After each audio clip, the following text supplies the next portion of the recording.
بسم الله الرحمن الرحيم. يا سيد يا سند يا سمد، يا من له المستند، اجعل لي فرجا ومخرجا مما أنا فيه، واكفني فيه وأعوذ بك بسم الله التامات. يا الله يا الله يا الله، يا رحمن يا رحمن يا رحمن،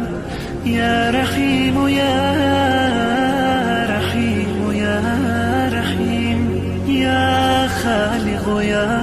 رازق يا باري، يا أول يا آخر، يا ظاهر يا باطن، يا مالك يا قادر، يا واهب يا وهاب، يا تواب